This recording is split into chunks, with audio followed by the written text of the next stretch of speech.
Hi guys, welcome back to my channel. So today we are going to be making these amazing delicious tindora chana kofta, and trust me, it's super duper delicious. I had made this on a day when I had tindora and I didn't want to make it the conventional way.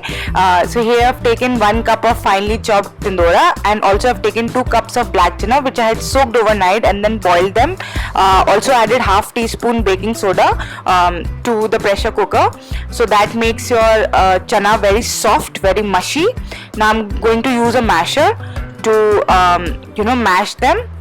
Then I'll be using my hands to properly mash them. You can use a grinder if you want to, but you don't need to. Now I'm adding the tindora, so I've finely chopped the tindora using a chopper. Now adding in half cup of finely chopped onion and some ginger, garlic and chilli. Adding in half teaspoon of turmeric, half teaspoon of jeera, sauf and ajwain, and some salt to taste. Also adding in some chopped fresh coriander and mixing it all really well.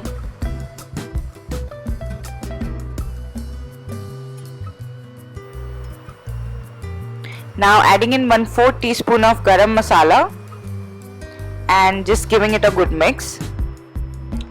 So this is our tindora chana kofta batter. You can make these balls with 1 tablespoon of mixture and make them in an appa maker and have it as a snack, or I'll tell you how to make the gravy. So our balls are done. Now I'm going to grease an appa maker with some ghee, and I'll be just frying them for about 5 minutes each side, and topping it with some sesame seeds just to make them look pretty.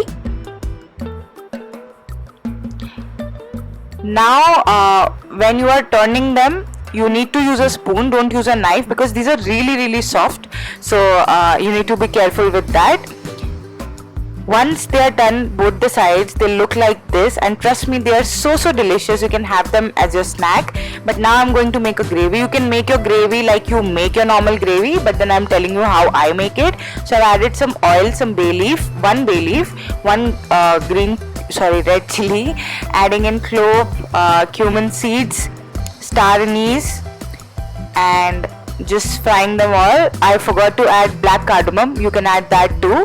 Now adding in finely chopped ginger, garlic and chili, 1 teaspoon of it. Now adding in 2 finely chopped onions. So I'm making it like we make a normal gravy for any sabzi. Now adding in 1 teaspoon of turmeric, 1 teaspoon of coriander powder, adding in some fresh coriander as well to this masala. It gives a good flavor. Half teaspoon of red chili powder. So when I make any curry, I try to pack as much flavor as I can. So adding in 2 chopped tomatoes.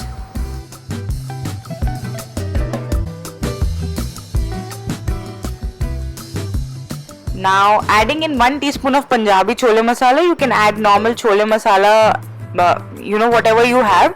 But this will take the taste to another level. Adding in some water, some salt to taste. Now I'll just let it cook for about 5 to 7 minutes on low to medium flame.